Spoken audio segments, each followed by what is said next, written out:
بسم اللہ الرحمن الرحیم۔ سامعین کرام، آپ سن رہے ہیں اردو کہانی چور بازار، جس کے مصنف ہیں اثر نعمانی، اور یہ اس سلسلے کی قسط نمبر 2 ہے۔ مجھے امید ہے آپ کو میری یہ کاوش پسند آ رہی ہوگی۔ آپ نے اگر ابھی تک میرا چینل کہانی گھر سبسکرائب نہیں کیا تو ابھی میرے چینل کو سبسکرائب کر کے بیل نوٹیفیکیشن آن کر لیجئے تاکہ آنے والی ہر نئی کہانی کی اطلاع بر وقت آپ تک پہنچ سکے۔ مرشد صاحب اس سے قبل ہونے والی تمام کارروائی بڑی خاموشی سے سنتے رہے تھے، مگر جب چیف انجینئر ظہیر خان نے اپنا تخمینہ پیش کرتے ہوئے یہ بتایا کہ اس مد میں کم سے کم 2 کروڑ روپے کی رقم مخصوص کی جائے تو وہ ایک دم کھڑے ہو گئے۔ 2 کروڑ روپے؟ وہ تیزی سے بولے، ظہیر صاحب، یہ آپ سڑکوں کو بڑھا رہے ہیں یا اپنے بینک بیلنس کو؟ اس فکرے پر حزب مخالف، جو صرف 12 ممبران پر مشتمل تھی، کی طرف سے تالیاں بجائی گئیں۔ اگر فاضل ممبر فکرہ بازی سے اجتناب کریں تو بہتر ہوگا۔ چیئرمین غلام اکبر خان نے ہتھوڑا بجایا۔ جناب والا، یہ ایوان چیف انجینئر صاحب سے اس 2 کروڑ کے خرچ کی تفصیل سننا چاہتا ہے، مرشد صاحب نے کہا۔ غالباً معزز ممبر یہ بات بھول رہے ہیں کہ اس رقم میں تعمیری اخراجات کے علاوہ وہ رقم بھی شامل ہے جس سے وہ 17 مکانات خریدے جائیں گے جو سڑکیں چوڑی کرنے کے لیے گرانا پڑیں گے۔ وہ کتنی رقم ہے؟ اندازاً 1.5 کروڑ روپے۔ 17 مکانات خریدنے کے لیے 1.5 کروڑ روپے؟ مرشد صاحب نے کہا۔ گویا اوسطاً آپ فی مکان 9 لاکھ روپے ادا کرنا چاہتے ہیں، جبکہ اس علاقے میں کوئی مکان 3-4 لاکھ سے زیادہ مالیت کا نہیں ہے۔ ممکن ہے آپ کا اندازہ درست ہو، ظہیر خان نے جواب دیا، مگر چونکہ اس وقت ہمیں ان مکانات کی ضرورت ہے، اس لیے مکانات کے مالکان ہم سے زیادہ رقم کا مطالبہ کر رہے ہیں۔ میں نے خود 2-3 مالکوں سے بات کی ہے، ان لوگوں نے اپنا ایک محاذ بنا لیا ہے۔ وہ کہتے ہیں کہ اول تو ہم اپنا مکان فروخت کرنے پر آمادہ نہیں، اور اگر فروخت بھی کیا تو 10 لاکھ روپے سے کم نہیں لیں گے، اور یہ محاذ یا یہ مطالبہ کرنے کے لیے انہیں در پردہ آپ کی شے ملی ہوگی۔ مرشد صاحب نے تیزی سے کہا، فرض کیجئے یہی بات ہے جو آپ کہہ رہے ہیں، تب بھی آپ نے اس ناروا اور ناجائز مطالبے کو تسلیم کرنے کے بجائے اسے عدالت میں چیلنج کیوں نہیں کیا؟ یقیناً قانون میں کوئی ایسی گنجائش موجود ہے کہ شہری ضرورتوں کے لیے میونسپل کمیٹی مناسب معاوضے پر عوام کی جائیداد حاصل کر سکتی ہے، مگر میں جانتا ہوں کہ آپ یہ نہیں کریں گے، کیونکہ پھر آپ کو لاکھوں روپے کی ذاتی بچت کیسے ہوگی؟ میں کہتا ہوں کہ آخر آپ کا پیٹ کیوں نہیں بھرتا؟ مارکیٹ کی تعمیر میں آپ نے لاکھوں کمائے، اس سے آپ کی چاہت اتنی زیادہ ہے کہ آپ نے کمیٹی کی آفس بلڈنگ سے اپنا شعبہ نکال کر اس مارکیٹ میں ڈیرا جما لیا ہے، پوری 5 دکانیں گھیر کر بیٹھ گئے ہیں۔ کچھ معلوم ہے ان 5 دکانوں سے 5,000 روپیہ ماہانہ اور 60,000 روپے سالانہ کی بچت ہو سکتی تھی، جو کسی بہتر مد میں خرچ کی جا سکتی تھی۔ معزز ممبر یہاں بیٹھ کر کسی کی توہین نہیں کر سکتے، غلام اکبر خان نے غصے سے کہا۔ آپ کے پاس اپنے نام نہاد الزامات کا کوئی ثبوت ہو تو ایوان کے سامنے پیش کیجئے، ورنہ اپنے الفاظ واپس لیجئے اور چیف انجینئر صاحب سے معافی مانگیے۔ ثبوت تو سرے دست میرے پاس نہیں ہے، مرشد صاحب نے بے بسی سے جواب دیا، مگر گھبراؤ نہیں، عنقریب میں مکمل ثبوت حاصل کر لوں گا۔ ایسی صورت میں آپ کو اپنے الفاظ واپس لینا ہوں گے اور چیف انجینئر صاحب سے معافی مانگنا ہوگی۔ یہ قیامت تک نہیں ہو سکتا۔ اس کے بغیر آپ کو ایوان کی کارروائی میں شامل رہنے کی اجازت نہیں دی جا سکتی۔ میں خود عوام کو لوٹنے کی سازش میں شریک ہونا نہیں چاہتا اور واک آؤٹ کرتا ہوں، مرشد صاحب نے جواب دیا، اور تیز تیز قدموں سے چلتے ہوئے میٹنگ ہال سے باہر نکل گئے۔ پریس گیلری سے ایک اخباری نمائندہ اٹھ کر ان کے پیچھے لپکا۔ مرشد صاحب 1 منٹ، اس نے آواز دی۔ فرمائیے، مرشد صاحب نے اپنے رفتار کم کرتے ہوئے پوچھا۔ ان کا رخ اس وقت پارکنگ لاٹ کی طرف تھا، جو میونسپل بلڈنگ کے بالمقابل سڑک کے دوسری طرف ایک شیڈ ڈال کر تعمیر کیا گیا تھا۔ ابھی آپ نے عمارتوں کی خرید کے سلسلے میں فرمایا کہ مالکان کا اتحاد در پردہ کوششوں کا نتیجہ ہے، اور اس کا مقصد یہ ہے کہ ایک ناجائز مطالبے پر اصرار کیا جائے۔ جی ہاں، اور میں اب بھی یہی کہتا ہوں۔ یہ صرف آپ کا اندازہ ہے یا اس سلسلے میں کوئی ٹھوس ثبوت بھی آپ کے پاس ہے؟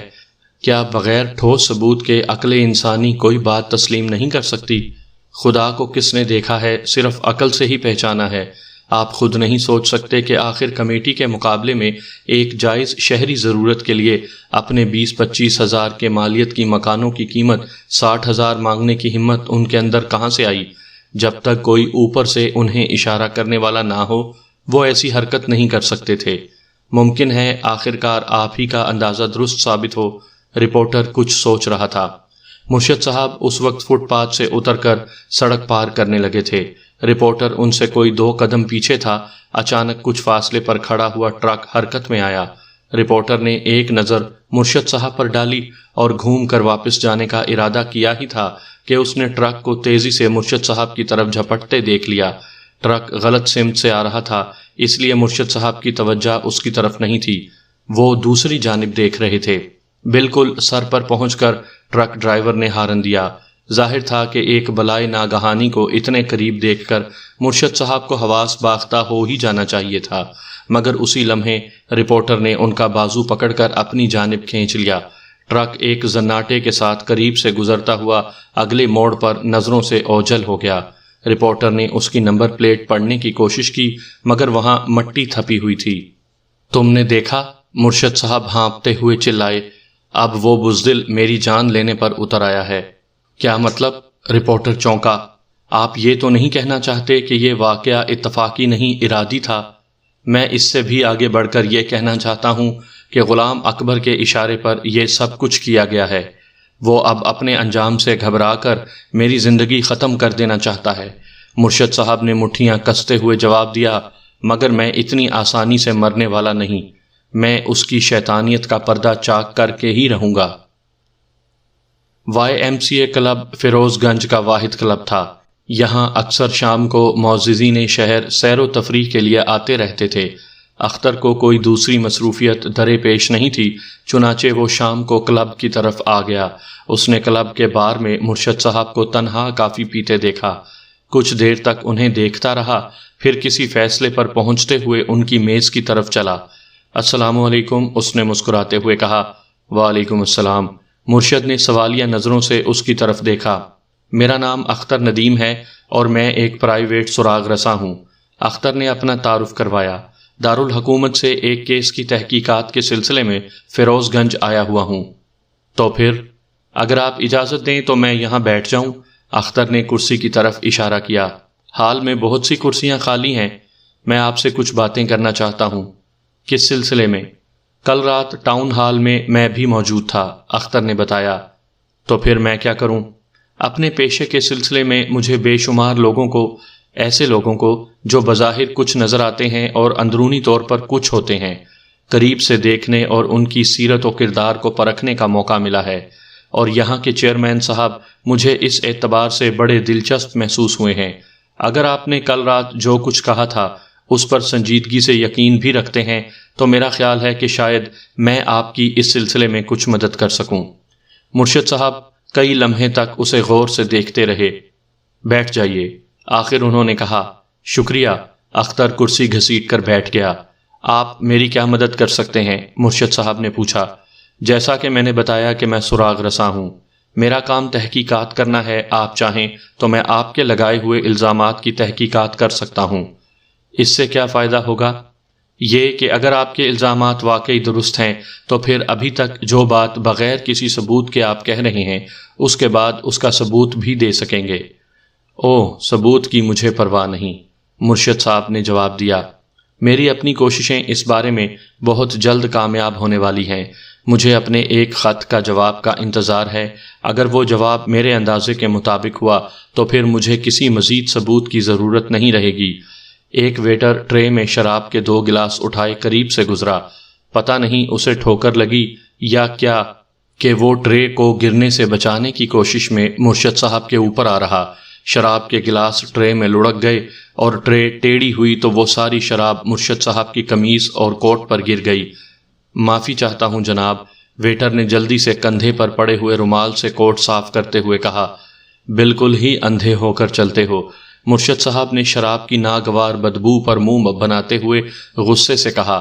اختر کرسی سے کھڑا ہو گیا، وہ ویٹر کو گھور رہا تھا۔ کیا یہ شراب مرشد صاحب نے منگوائی تھی؟ اس نے ویٹر سے پوچھا۔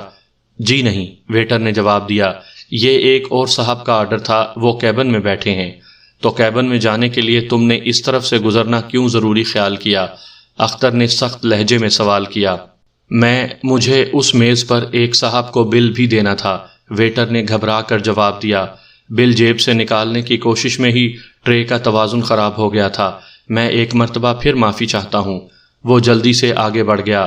اختر اسے غور سے جاتے دیکھ رہا تھا، پھر اس نے گھوم کر اس کیبن کی طرف دیکھا جس کے بارے میں ویٹر نے بتایا تھا۔ کیبن پر پڑا ہوا پردہ ہل رہا تھا۔ اختر کو شبہ سا ہوا کہ اس نے پردے کی آڑ سے اس شخص کو جھانکتے دیکھا ہے جس سے کل رات مرشد صاحب کا جھگڑا شروع ہوا تھا۔ کل ٹاؤن ہال میں وہ کون آدمی تھا جس سے آپ کا جھگڑا ہوا تھا؟ اختر نے دوبارہ کرسی پر بیٹھتے ہوئے مرشد صاحب سے پوچھا۔ وہ سب انسپیکٹر دلاور بیگ تھا، مرشد صاحب نے بتایا۔ غلام اکبر کا چمچہ، ایک رشوت کے کیس میں ملوث ہونے کی بنا پر آج کل معطل ہے۔ اوہ، اختر نے آہستہ سے کہا۔ وہ کسی گہری سوچ میں ڈوبا ہوا تھا۔ آپ کو بہت ہوشیار رہنے کی ضرورت ہے مرشد صاحب، میں فضا میں خطرے کی بو سونگھ رہا ہوں۔ خطرے کی نہیں، شراب کی، مرشد صاحب مسکرائے۔ بہرحال تمہاری ہمدردی کا شکریہ، میں ان بزدلوں سے نہیں ڈرتا۔ تمہیں معلوم نہیں آج دوپہر ایک ٹرک مجھے کچلنے کی کوشش کر چکا ہے۔ اچھا، اختر چونک گیا۔ آپ مجھے اس بارے میں بتائیں گے؟ مرشد صاحب نے مختصر الفاظ میں میونسپل کمیٹی کے اجلاس سے اپنے واک آؤٹ اور پھر ٹرک سے بچنے کے بارے میں بتا دیا۔ اس سے ثابت ہوتا ہے کہ دشمن کے کیمپ میں کھلبلی مچ چکی ہے، انہوں نے ایک ہلکے کہکہے کے ساتھ کہا۔ یہ بڑے تشویشناک حالات ہیں، انہیں بے حقیقت سمجھ کر نظر انداز کرنے کی غلطی مت کیجیے، اختر نے سنجیدگی سے کہا۔ میں تمہارا مطلب سمجھ رہا ہوں۔ مرشد صاحب پھر ہنسنے لگے۔ تم چاہتے ہو کہ کسی نہ کسی طرح میں تمہاری خدمات حاصل کر لوں، کیوں؟ یہ بات نہیں ہے، میں صرف، اختر نے کہنا شروع کیا مگر مرشد صاحب نے اس کی بات کاٹ دی۔ برا مت ماننا، میں نے مذاق میں ایک بات کہہ دی تھی، مرشد صاحب نے اٹھتے ہوئے کہا۔ اگر تم کچھ پہلے آئے ہوتے تو میں ضرور تمہاری خدمات سے فائدہ اٹھاتا، مگر اب مجھے اس کی ضرورت نہیں رہی ہے۔ اگر 2-4 دن یہاں رہے تو خود دیکھ لیں گے کہ میں نے غلط نہیں کہا تھا۔ مرشد صاحب میز پر 50 روپے کا نوٹ ڈال کر بار سے باہر نکل گئے۔ ان کے جانے کے بعد اختر نے ایک مرتبہ پھر کیبن کی طرف دیکھا، مگر اب پردہ ہٹا ہوا تھا اور کیبن خالی نظر آ رہا تھا۔ مرشد صاحب سے باتیں کرتے ہوئے اس نے غور نہیں کیا، مگر ظاہر تھا کہ دلاور بیگ اس درمیان میں اٹھ کر جا چکا تھا۔ اختر جلدی سے اٹھ کر کلب سے باہر نکلا۔ اس کی چھٹی حس کسی خطرے کی آمد کا اعلان کر رہی تھی۔ وہ مرشد صاحب کو تنہا جانے سے روکنا چاہتا تھا، لیکن جب وہ باہر آیا تو اس نے دیکھا کہ مرشد صاحب کی کار کلب کے گیٹ سے باہر نکل رہی تھی۔ کوئی اور کار ان کے تعاقب میں نہیں تھی۔ چند لمحے کھڑے رہ کر سوچنے کے بعد اختر ایک کھڑی ہوئی ٹیکسی کی طرف بڑھ گیا۔ والٹن روڈ کے چوراہے پر مرشد صاحب نے کار کی رفتار کم کرتے ہوئے اپنے دائیں جانب نگاہ ڈالی۔ سڑک بالکل صاف تھی۔ انہوں نے بلا کسی جھجک کے کار کو آگے جانے دیا۔ اچانک بائیں جانب سے گشتی پولیس کی ایک کار ان کے سامنے آ گئی۔ یہ آمد اتنی غیر متوقع تھی کہ بریک لگاتے لگاتے بھی ان کی کار گشتی پولیس کی کار کی سائیڈ سے ٹکرا گئی۔ رفتار کم تھی اور بریک بھی لگا دیا تھا، اس لیے ٹکر سے معمولی جھٹکے اور ایک ہیڈ لائٹ کا شیشہ ٹوٹنے کے علاوہ کوئی نقصان نہیں ہوا۔ مرشد صاحب غصے میں کھولتے ہوئے کار سے نیچے اتر آئے۔ دوسری جانب پولیس کار سے سب انسپیکٹر قدیر آنکھیں نکالتا ہوا ان کی طرف بڑھا۔ یہ کیا حرکت تھی؟ مرشد صاحب نے تیزی سے کہا۔ اگر میری کار کی رفتار ذرا بھی تیز ہوتی تو تم نے تو مجھے ختم کر دیا تھا۔ قدیر نے ناک سکوڑتے ہوئے کہا، تو آپ شراب پی کر کار چلا رہے تھے؟ کوئی تعجب نہیں کہ آپ کو اتنی بڑی پولیس کی کار نظر نہیں آئی۔ بکواس کرتے ہو تم، مرشد صاحب چیخے۔ ذرا اپنی کار کی پوزیشن دیکھو، یہ تم اپنی سائٹ پر جا رہے تھے؟ میں بالکل اپنی سائٹ پر ہوں۔ قدیر نے پلٹ کر کانسٹیبل ایوب کی طرف دیکھا۔ کیوں ایوب؟ بالکل جناب، ایوب نے سر ہلا دیا۔ ممبر صاحب شراب کے نشے میں ہیں اور نہیں جانتے کہ ان کی سائٹ کون سی ہے۔ اگر آپ روک نہ لیتے تو انہوں نے ہمیں مار ہی دیا تھا۔ مجھے افسوس ہے مرشد صاحب، مگر میں ایسی صورت میں آپ کو حراست میں لینے پر مجبور ہوں، قدیر نے کہا۔ تم مرشد صاحب نے پیچ و تاب کھاتے ہوئے قدیر کو مارنے کے لیے گھونسا اٹھایا۔ قدیر جلدی سے اور آگے بڑھایا۔ ہاں ماریے، ذرا زور سے، وہ بولا۔ شراب پی کر کار چلانے کا الزام اتنا زیادہ سنگین نہیں، ممکن ہے آپ کی حیثیت کے پیش نظر تنبیہ کر کے چھوڑ دیا جائے، لیکن ایک پولیس آفیسر کو اس کی ڈیوٹی کی ادائیگی سے باز رکھنے کے لیے اس پر حملہ کرنا بڑا سنگین جرم بن جاتا ہے۔ مرشد صاحب دانت پیس کر رہ گئے، ان کا اٹھا ہوا ہاتھ گر گیا۔ میں خوب سمجھ رہا ہوں کہ تم یہ سب کس کے اشارے پر کر رہے ہو، انہوں نے کہا۔ چلو مجھے کہاں لے جانا چاہتے ہو؟ اور اس کے 15 منٹ بعد مرشد صاحب ریاض کے آفس میں آ کھڑے تھے۔ کیا بات ہے قدیر؟ ریاض نے حیرت سے پوچھا۔ مرشد صاحب نے اپنی کار سے پولیس کی ایک گشتی کار کو ٹکر مار دی ہے، قدیر نے جواب دیا۔ یہ والٹن روڈ کے چوراہے پر اندھا دھند بڑی تیزی سے کار چلاتے ہوئے جا رہے تھے اور رونگ سائڈ پر بھی تھے۔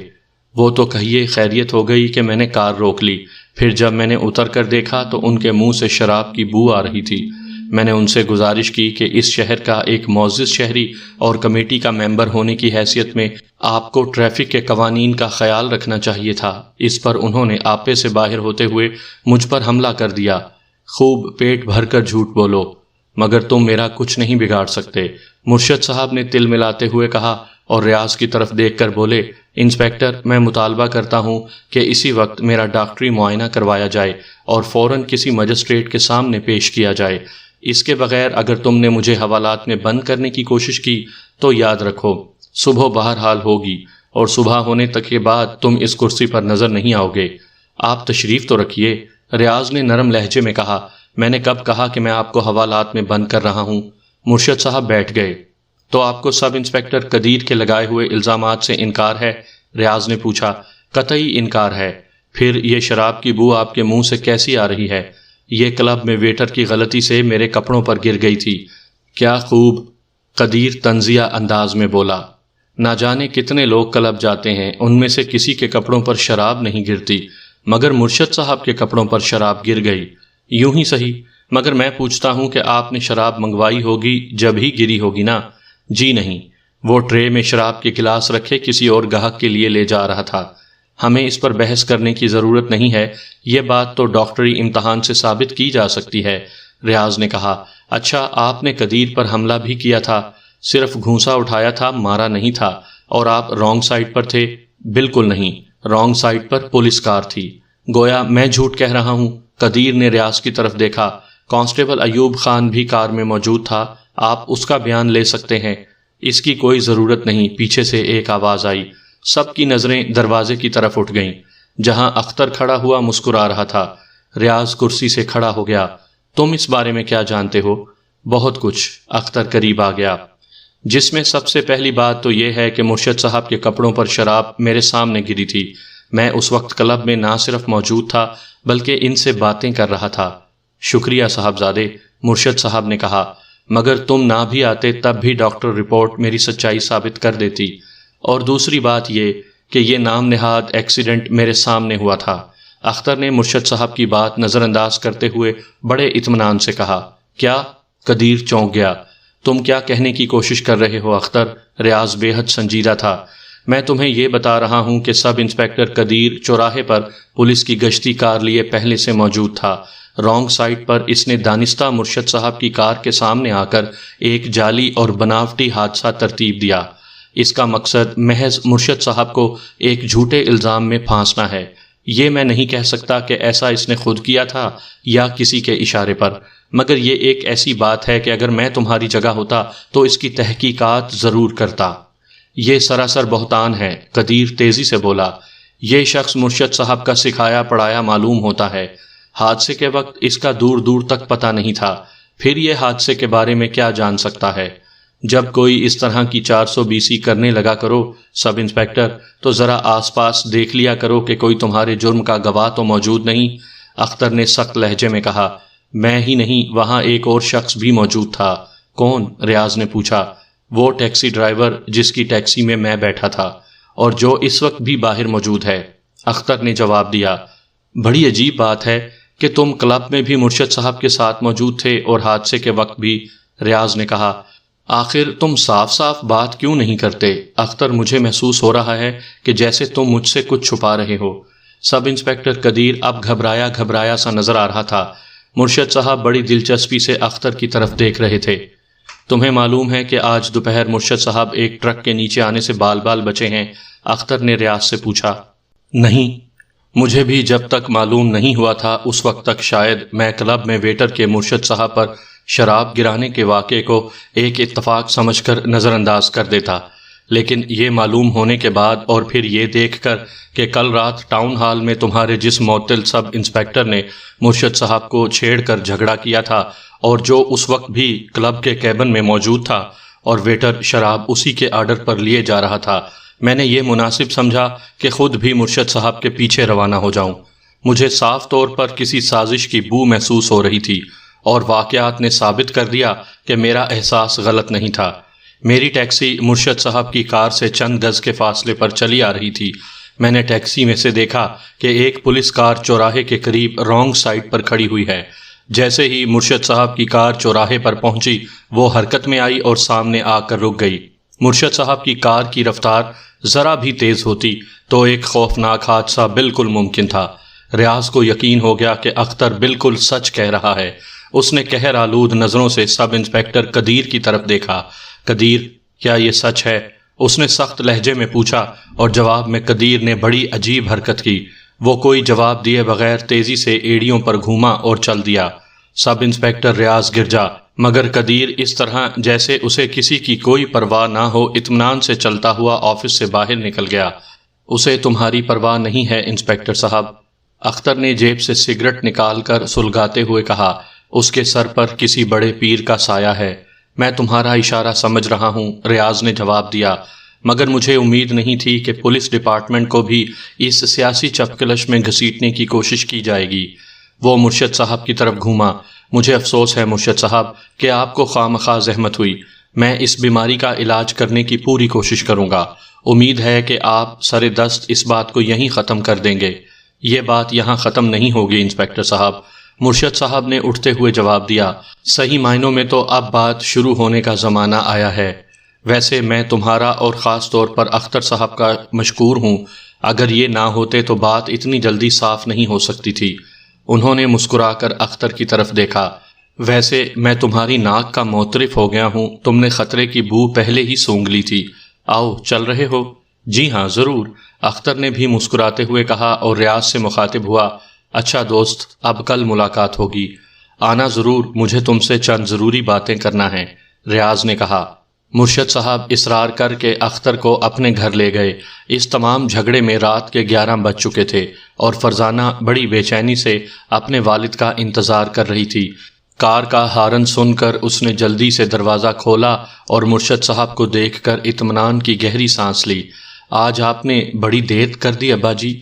ہاں بیٹی، کچھ ایسی ہی بات تھی، مرشد صاحب نے کار لاک کرتے ہوئے جواب دیا، پھر گھوم کر بولے، ان سے ملو فرزانہ، یہ ملک کے ایک مشہور پرائیویٹ سراغ رساں اختر ندیم صاحب ہیں، تم نے ان کے تذکرے اکثر اخبارات میں دیکھے ہوں گے۔ کیا مطلب؟ اختر نے پلکیں جھپکائیں، یعنی آپ مجھے پہلے سے جانتے تھے؟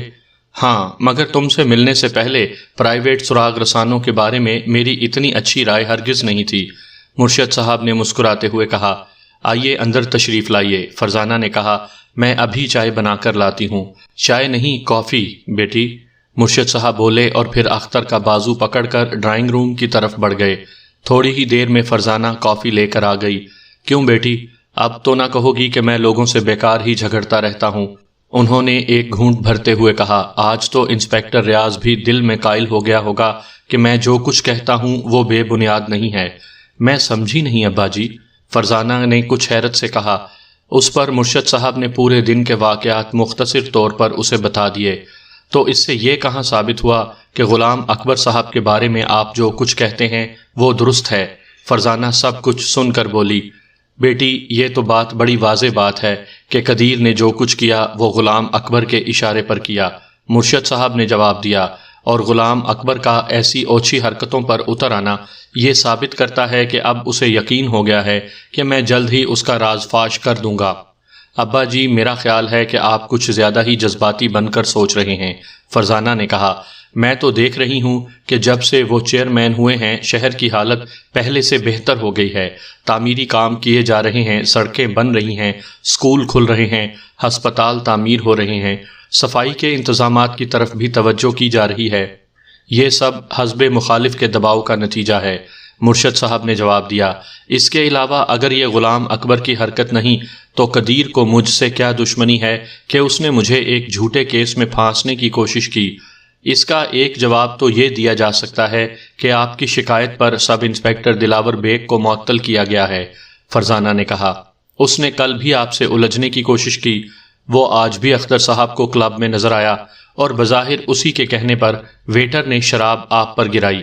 سب انسپیکٹر قدیر اور دلاور بیگ ایک دوسرے کے گہرے دوست تھے۔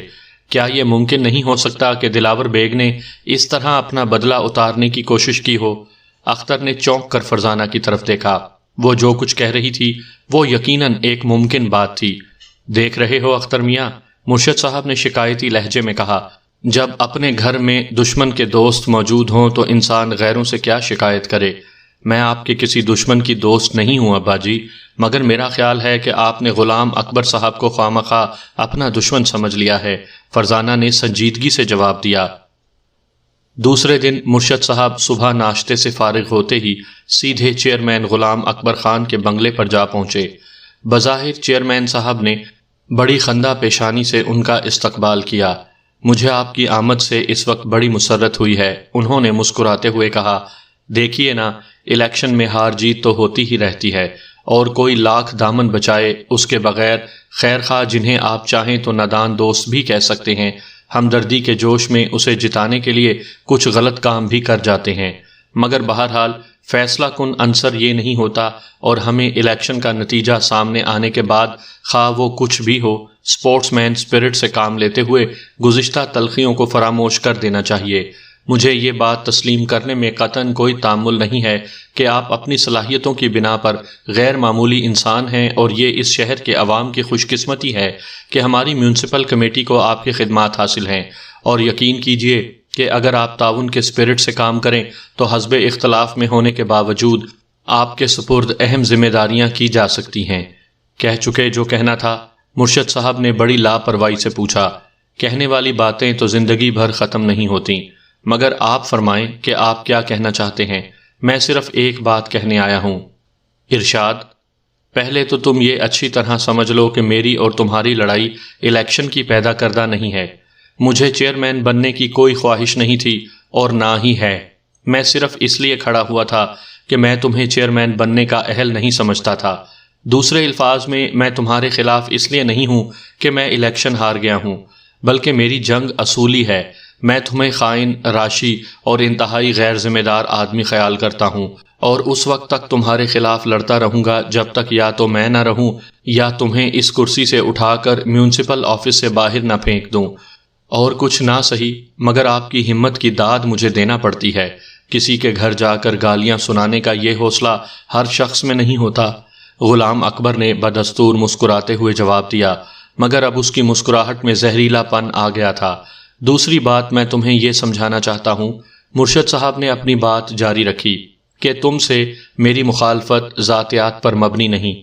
تم آج چیئرمین کے عہدے سے استعفیٰ دے کر کمیٹی سے نکل جاؤ، مجھے آئندہ تم سے کوئی غرض نہیں ہوگا۔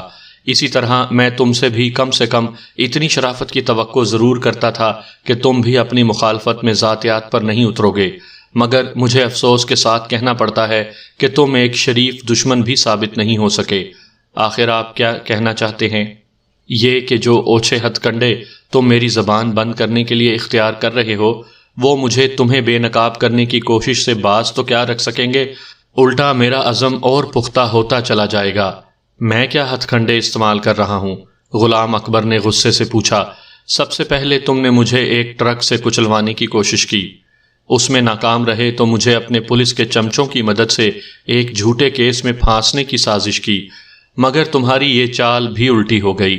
ممکن ہے اب تم کوئی تیسرا طریقہ سوچ رہے ہو، مگر میں تمہیں آگاہ کرتا ہوں کہ اپنی ہر کوشش سے تم اپنا انجام کچھ اور قریب لے آؤ گے۔ مرشد صاحب، آپ اس وقت میرے گھر پر آئے ہیں اور میں گھر آئے مہمان کو ذلیل کرنا نہیں چاہتا۔ غلام اکبر نے منہ سرخ کرتے ہوئے جواب دیا، برائے مہربانی آپ اس وقت میرے گھر سے نکل جائیے، اور کان کھول کر سن لیجئے کہ اگر آپ کی ہرزہ سرائیاں بند نہ ہوئیں تو مجھے آپ کا ایسا علاج کرنا پڑے گا کہ پھر آپ بات کرنے کے قابل نہیں رہیں گے۔ مرشد صاحب گھر واپس آئے تو بے حد طیش میں تھے۔ آتے ہی وہ اپنے کمرے میں گھس گئے اور اندر سے دروازہ بند کر کے ایسے بیٹھے کہ دوپہر کو فرزانہ کی منت سماجت کے باوجود کھانا کھانے تک باہر نہیں نکلے۔ کمرے کا بند دروازہ صرف اس وقت کھل سکا جب 2:30-3 بجے کے درمیان ڈاکیے نے خط لے جانے کی آواز لگائی۔ اس مرتبہ اسے دستک دینے کی بھی ضرورت نہیں پڑی۔ مرشد صاحب نے ڈاکیے کی آواز سن لی تھی اور دروازے کے باہر کھڑے ہوئے اس کی آمد کے منتظر تھے۔ انہوں نے بڑی بےتابی سے تمام لفافے فرزانہ کے ہاتھوں سے لیے نہیں بلکہ جھپٹ لیے، جلدی جلدی ان پر نظر ڈالی اور پھر ایک ذرا لمبے اور نسبتاً بھاری سے لفافے کو دیکھ کر اچھل پڑے۔ جلدی سے اسے کھول کر دیکھا اور اندر رکھے ہوئے کاغذات کو دیکھ کر ان کا چہرہ کھل اٹھا۔